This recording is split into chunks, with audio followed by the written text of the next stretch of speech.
Hey everybody, this is your girl coming to you on this Sunday um, with a sort of a heavy heart, but I just wanted to come to you guys today. And first of all, if anybody knows me, I am a lover of Jesus Christ. God is first in my life. Everything that I do, everything I have done, everything positive, bad, trials, tribulations that I have overcame is because of my love for God. And I trust Him with my life and everything that I have because He gave it to me.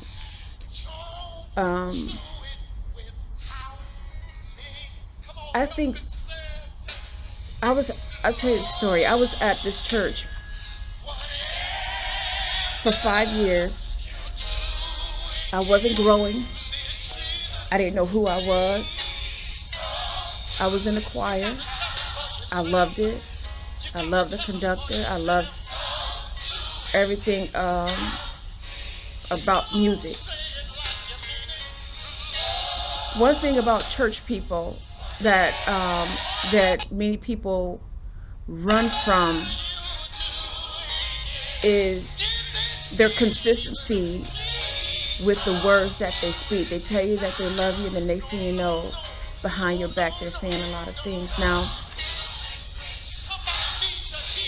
I don't know if it was something in my head, because one thing I am is a worshiper of God. I love to sing. I love everything about all the talents God has blessed me with.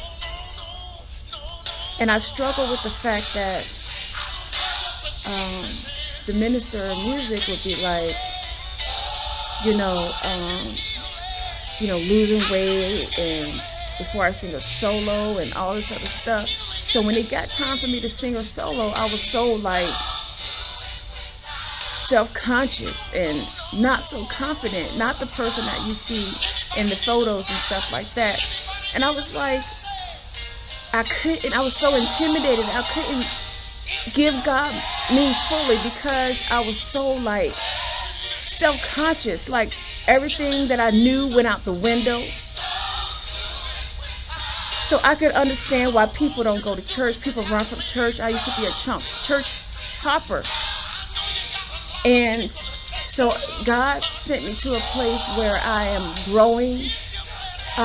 You may see me say some cuss words. You may see me do something, crazy that may not be considered godly. But one thing I know is that I have a relationship with God, and I cannot see myself going day to day without His love and without His guidance and His protection. And many people out here are not believing in Jesus Christ. I believe in Jesus Christ. And I'm like, it's a free country. You can do whatever you want to do. But one thing that sticks out to me is for the people that say that they don't believe in Jesus Christ and they don't believe that He ever existed. I hate to see when God makes His appearance. When He shows up, how many people are going to sit there and cry and buckle down and be like, oh God, I'm sorry, I did not believe in you. Well, it's going to be too late. So I go on with life with what I know, what I've read about. I don't go by what somebody else says. So whatever somebody else is marching in. I saw a sign where someone was talking about white Jesus and all this other stuff. And everybody has their own perceptions and views of what Jesus looks like, but it gives a clear description of what He looks like, in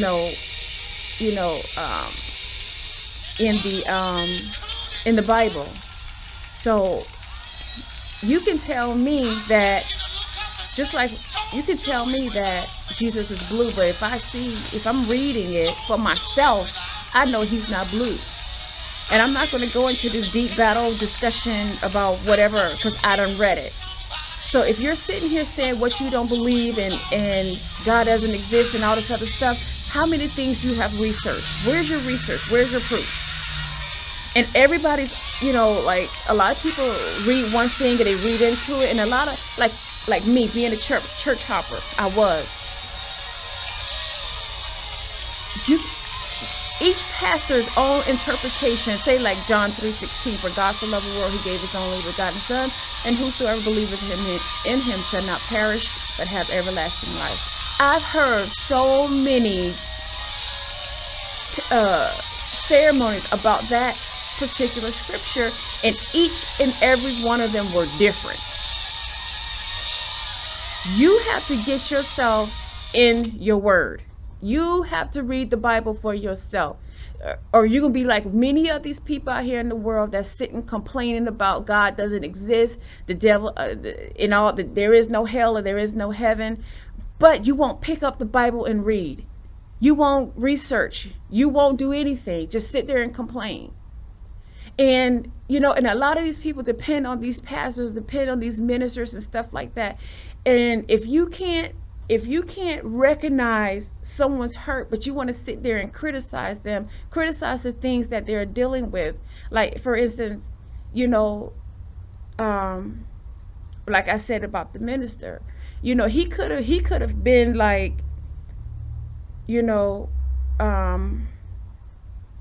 being helpful, and I might have taken it wrong, and I wrestle with that, like, could I have taken it wrong? But all I know is I love God and I want to serve God. What I'm going through in my life, what I have on my body, has nothing to do with my love for God. Sometimes you have to stand up and sometimes remove yourself from a situation and get into a better environment so that you can grow. You can't sit here and complain about, oh, this is going on and that is going on, because no matter how God, no matter how God fixes you up and cleanse you up, people are going to still remember that old person. Like, people still remember, I can cuss you out. I will lash on you. I would do this and I would do that. So when I speak of God, they be like, it wasn't no God when you was doing this. It was no God. I don't care what you say. I don't care what you think, because it's not you. You don't, first of all, don't have heaven or hell to put me in. And second of all, you don't know the things that I am going through, the trials that I went through in my life for me to be so freaking angry. So before you sit here and criticize someone else, or criticize about how someone dressed or how someone looked, take a look in your own backyard. What you got going on? If you can say, oh, God is this, God is that, but you don't even believe it, you don't even live that life, you don't even, pick up the Bible, you don't even do anything. You can't even listen to a church song in the club every week, but you want to sit here and talk about how God is good. How do you know? You won't even pray. You don't even tithe. You don't have to have a church to go and tithe. Tithing is not about the preacher getting rich. It's about you giving back to God. And when you don't give back to God, you are robbing him. So when you're living check to check and wondering how I can't get by, I can't do this. Let me tell you, I had absolutely nothing. But every little penny that I got, I gave 10% of it. Whatever. If I had $1, I gave 10 cents. It didn't matter what it was. God ain't looking at the amount. He's looking at your heart. He's looking at what you're doing and how you giving back to him what he's given to you. He's looking to trust you with more. How can you expect for God to give you more if he can't even trust you with the little bit? So if you're not in a church home, you don't go to a church that you know is doing something in the community. If you feel so deep about what a pastor is doing with it. I went to Creflo Dollar Church and everybody said all these things. Oh, he had an ATM. He has this. He has that. I went to that church. That man is the lovingest man I've ever witnessed. It's so many things I could say about Creflo Dollar. So many things I could say how that church helped me. Helped me personally. He even worked out with me. So before you can sit here and say what somebody is doing with the money, you don't know what's going on behind closed door. Because first of all, if you don't go into the meetings and things like that the church have, that is open for the public and for the church to come in to see how monies are being allocated, stop complaining about what they're doing and how they roll around with Bentleys. Yes, there's some pastors out there that are flashy, but they work for it. They're not sitting on their behinds. They're working for it. Some of them are using money inappropriately, but that's between them and God. That has nothing to do with you. What they're doing is not going to put you in heaven, or it's not going to put you in hell. So all these people talk about how, they, dislike the church. They dislike this. They like this, like that. Okay, well, won't you do something about it? Won't you get your own church? Won't you get your own church? And let's see how you run your church. A lot of people are getting in the church because it's a money market. It's a business now, and the love of God is not first. The love of money is first. But still, let God work on them people. That has nothing to do with you. Most of these churches here have, even the church I went to for 5 years, they have a drop box.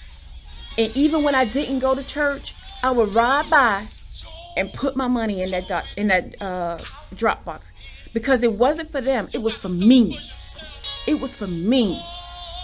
It was for how much I love God and the many things that He has done for me.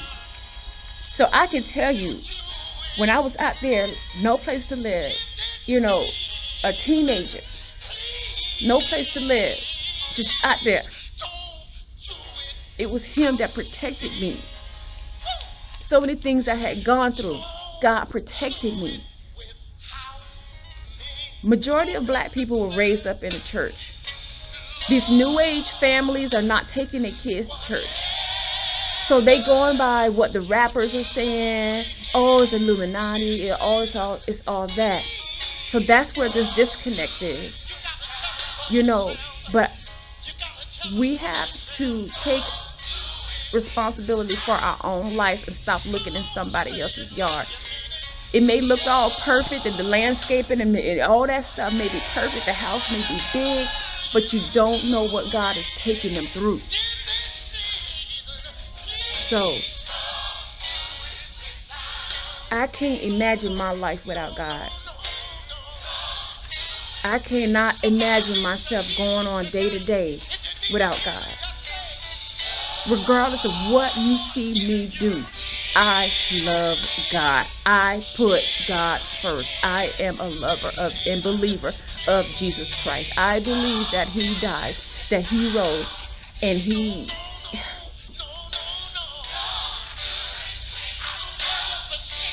So when you're going on today, just think about the things that God has brought you through.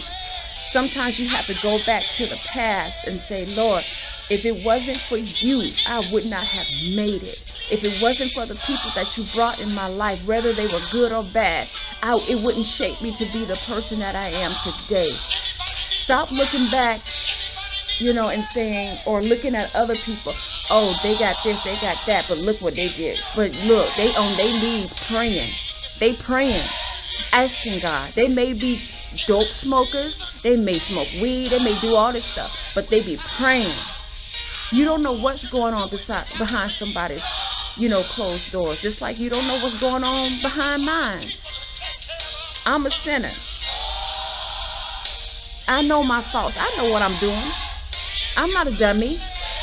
You shouldn't let society and the media dictate how you feel about God, especially if you ain't picked that damn Bible and researched yourself. Just sitting online, looking at all these stories and all this stuff, looking at these YouTube videos, but you ain't pick up nothing, not a thing.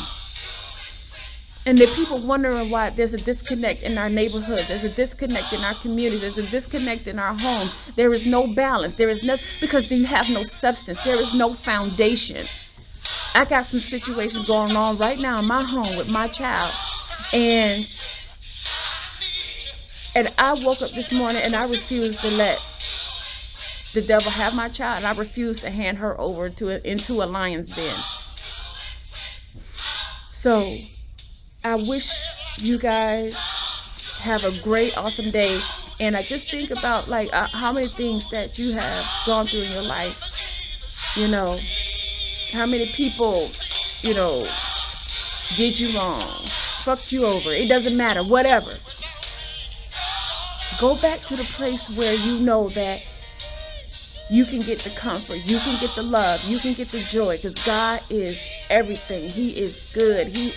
He would take things out of your life that are negative, people that are negative, and surround you with people who are like him. And just so many doors would be open if you just trust him. Have a God bless day. Oh, I'm here at the store today. And the reason I came in is because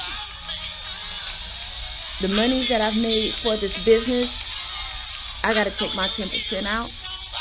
And I'm taking it over to church. So whoever got a business, make sure you tithe not only for your personal income, but also for your business too. Because if you want God to continuously to bless you and flood, open the gates of heaven into your business, make sure you take the time out. All that energy that you're doing, tally up what you made for the month, for the week, or however you want to do it. Make sure you deposit it in your church with your business name. Have a God bless day.